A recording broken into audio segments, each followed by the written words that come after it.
Warning, if you don't like spoilers, do not watch the video.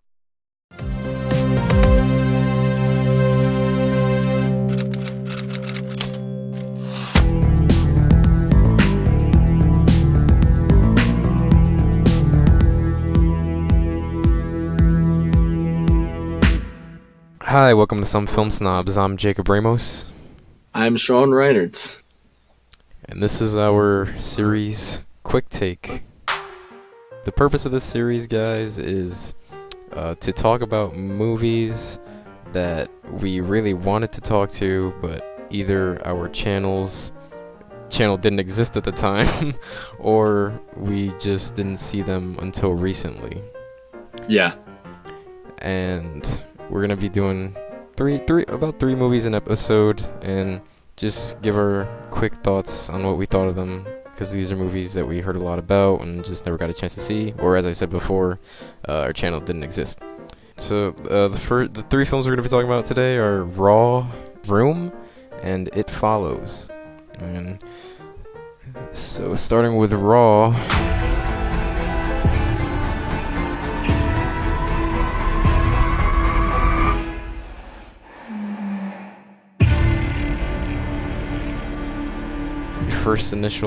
Your impressions of Raw, or your quick review of Raw, Sean. It's a pretty good film. I'm gonna be very basic with this because I have seen this before. This is the only one I've seen out of all these films. I love the cinematography of this film. It's very visually driven rather than dialogue driven, and I appreciate that in an age where visually driven. Yeah, I really appreciate that in an age where movies are more dialogue driven.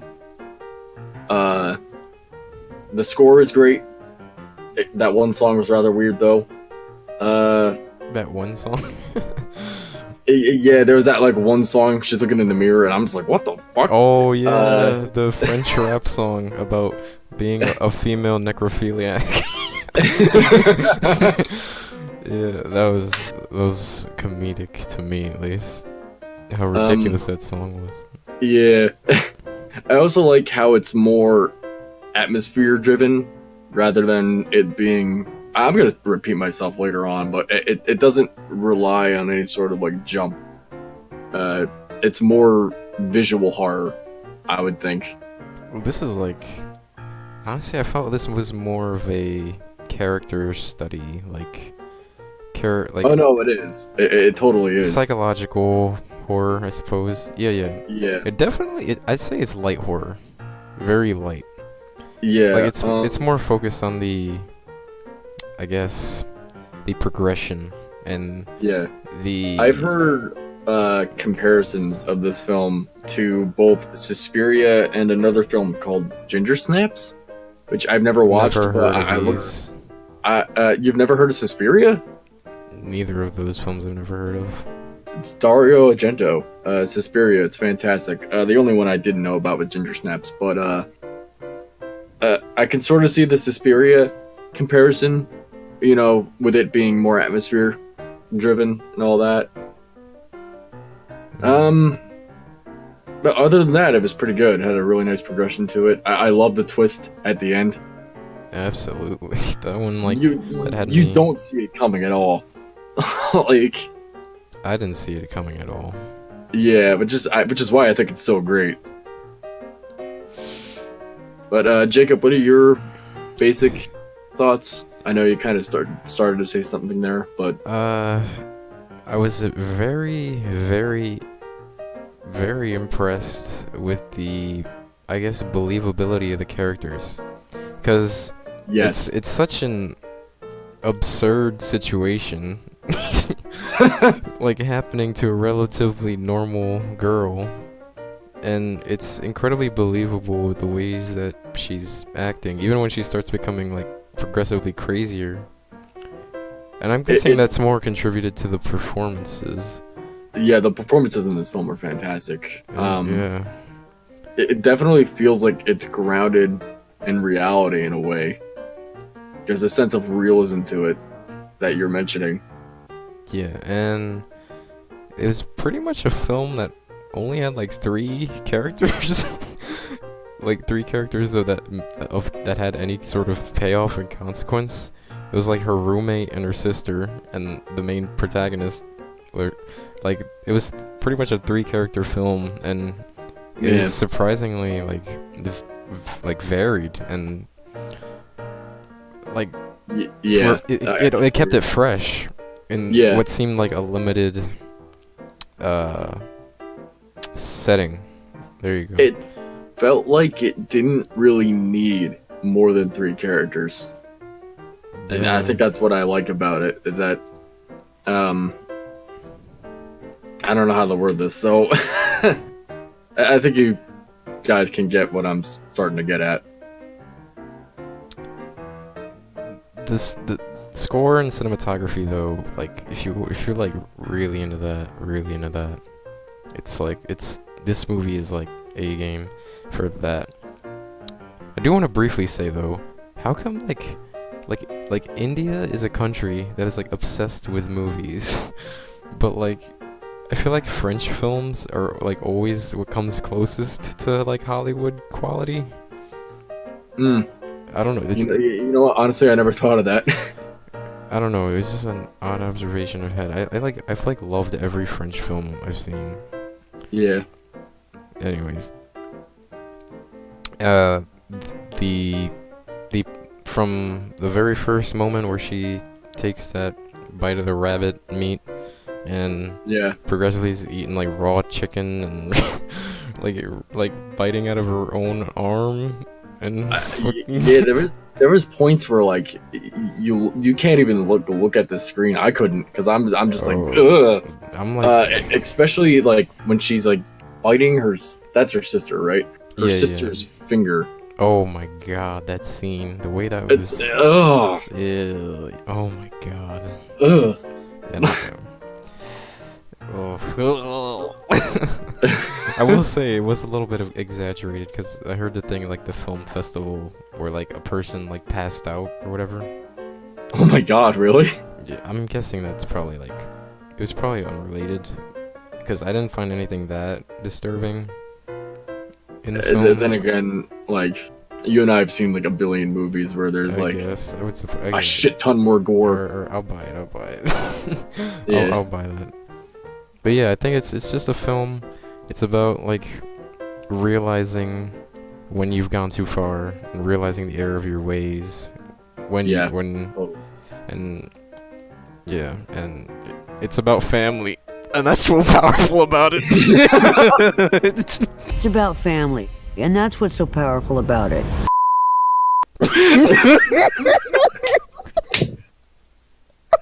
You know what? I'm outside. You're off rolling. Okay, what's our next movie? Jesus, we're still laughing at this. Room. You're gonna love it. What? The world.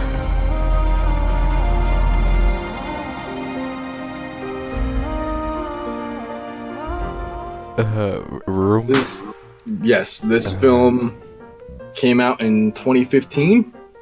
Stars Brie Larson and I forget the kid's name. Jacob Tremblay. Okay, yes, thank you. And William H. Macy's in it, small role. Who is it? So Jacob, what did you think of Room? This movie. Alright, so I guess I'll give some background. I never got a chance to see it, but all my favorite YouTubers are always like, check out Room. It's so good. You're like, same. You're gonna love it. I had same situation. Yeah, and I just never got around to seeing it. And then like one day I'm browsing through Netflix and I see, Room. Like that's that film I always heard about, and I was like, I might as well check it out. And we're talking about Room, not The Room. Not The Room. Which is a masterpiece in film, if you guys don't know. That's the best film ever made. This doesn't come Just close. pain your heart out. Yeah. Anyways, I'll go back to Room. So I finally saw it, and let me just say, by the end of this film, if you did not shed one tear, you have no soul. You have no soul. Yeah. And this is coming from a guy who thought he had no soul. I actually shed a couple tears. So did I, dude. Like, this is an incredibly powerful film. So basically, it's just a summarize the film as briefly as possible. Is this kid who is born in a room and he's never. It's like a tiny fucking. It's a shed, right? So. Yeah, it's a shed. And he's like lived there for what? Like he's like 8 5 or 5? 5 years. 5 years old. Either 5 or 6, but you know. And he's got like all these like big dreams about a world outside, he's like TV people. But then like he's like just an optimistic, loving little kid. But then like you hear the story of his mom and like how she was just a teenager and she was kidnapped and put in this room for like 7 years and raped. Oh my god. And it's like what really makes the film so sad is like when you see the difference in perspective between the boy and his mother. Oh yeah, totally. Like that's what really like hits it home. It's like when Jacob Tremblay he like sees something, but like all Brie Larson can take away from it is like shitty memories and losing almost a decade of her life locked in a fucking shed. Yeah.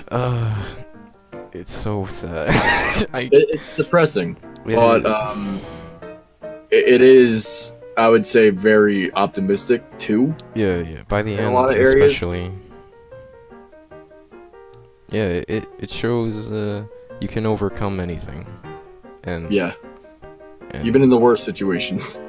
and even if, because like one of the Brie Larson's things is like she's really upset that everyone outside pretty much forgot about her and like moved on, and it's. Oh yeah, And right. I think one of the messages is like, even if you feel everyone else moved on, like you can eventually overcome the struggles yourself and eventually have a happy life. Oh my god, I'm getting sad just thinking about it. There's a lot of things I really liked about the film. The cinematography again is fantastic. I will say real quickly, cinematography. Yes. I do think Raw and the film we're going to talk about, It Follows, is better in the cinematography department. Yeah, but you know, Room does have pretty good cinematography Yeah. in a lot of areas. That's just one thing I did want to briefly say. This is my opinion. Yeah, especially with the. I think I just like it because a lot of the film, like what, 50 minutes of it was shot in just that one room.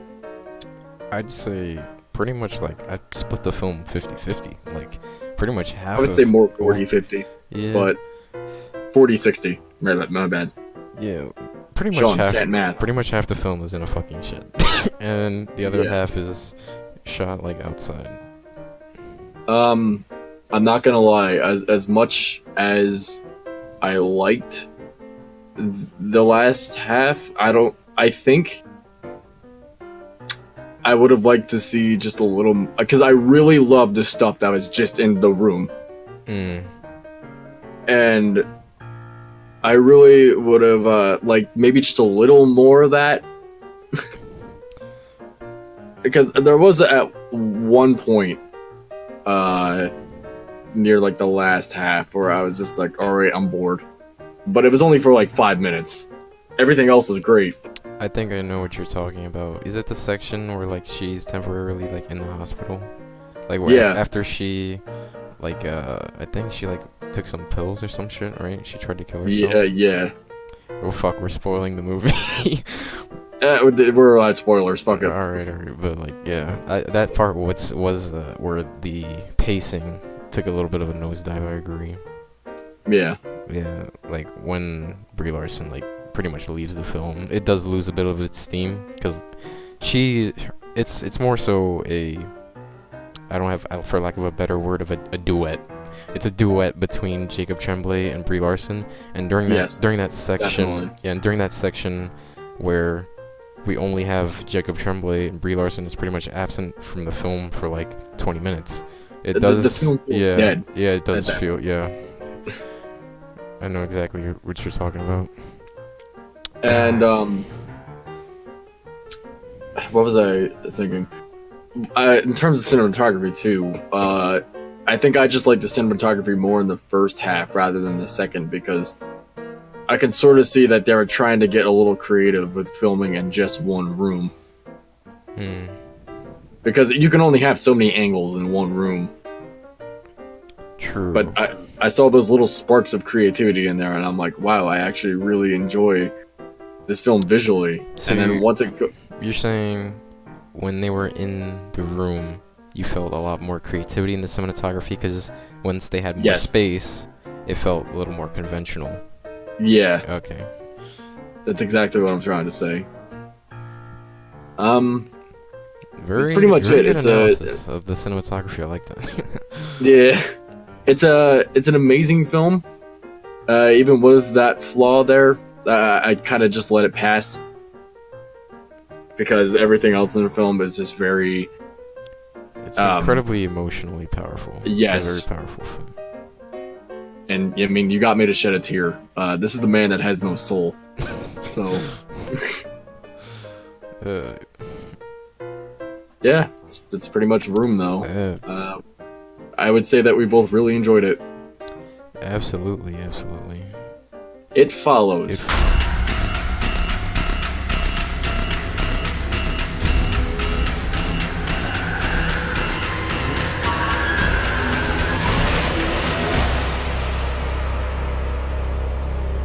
Follows. You mind if I start off with this? Yeah, yeah, 'Cause I'm a sure. guy. Yeah, you're the horror buff. This is Yeah, I'm the film. horror buff. I watch a lot of garbage too. It follows. It's very. I don't really want to. I don't want to do too much of a plot summary, because I feel like it would give a lot away. This is one of those films where I sort of feel like the less you know about it, the better.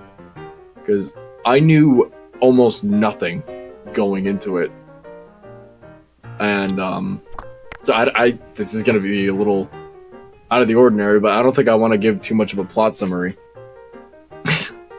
Is that alright with you? I think it's fine to at least describe the monster, like how. Okay, Because yeah, I think that's the not- most unique part of it, and Yeah. like how you're gonna get people to get their butt in the seat, or at least Yeah. like recommend it. Yeah, I'm trying to think of how to describe it though. It's very, it's a very John Carpenter-esque film. You know, you have this that girl. when we were watching it, me and you both, we were like instantly jumping to like, oh, this was definitely heavily inspired by John Carpenter. Oh yeah, the way it's shot. You know, the music. The music very pacing. synth, like synth wave. 'Cause Yeah. in our culture today, we have like everyone creams in their pants when they hear the numbers 8 and 0. Or you know, you had the what I like to call the stereotypical lazy Hans Zimmer score. You know, you know, Oh yeah. where It's like in everything's like fucking every like. yeah, in every like every generic blockbuster nowadays.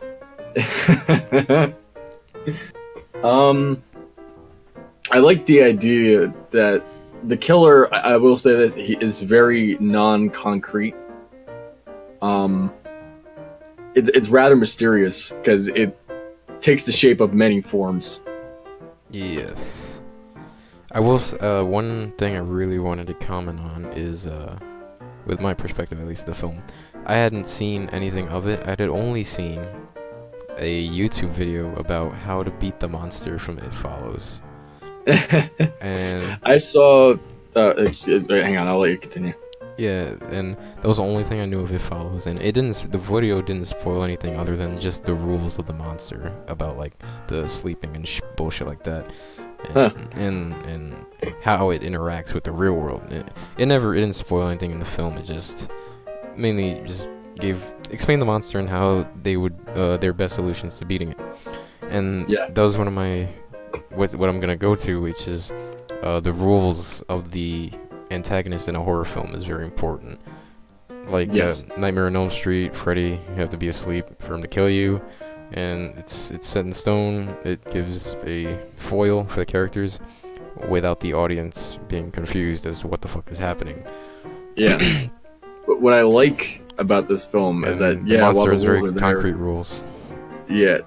while the rules are there, I feel like it sort of challenges the audience.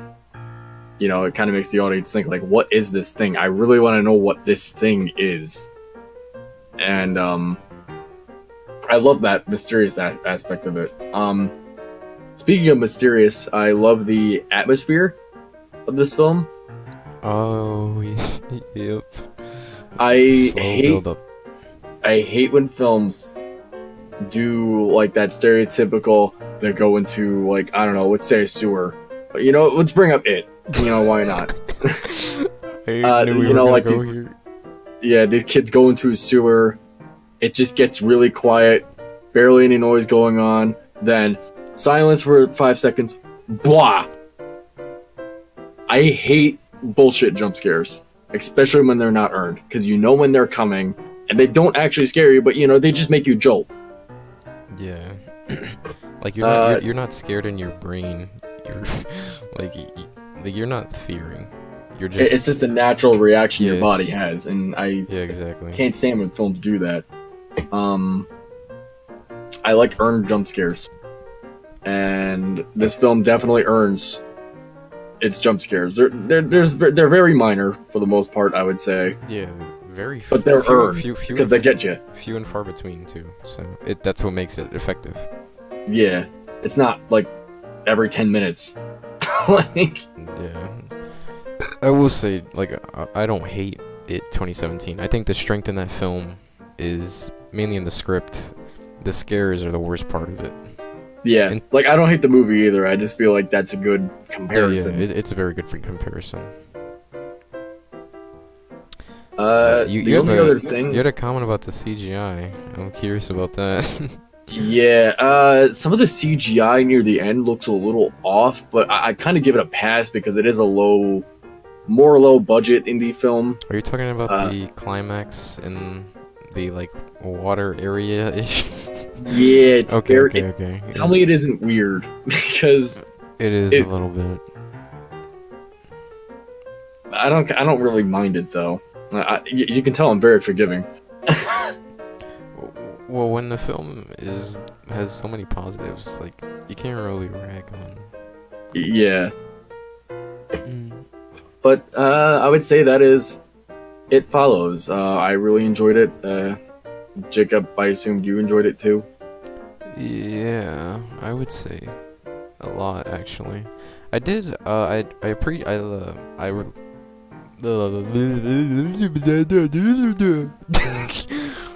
You know I'm editing that in, right?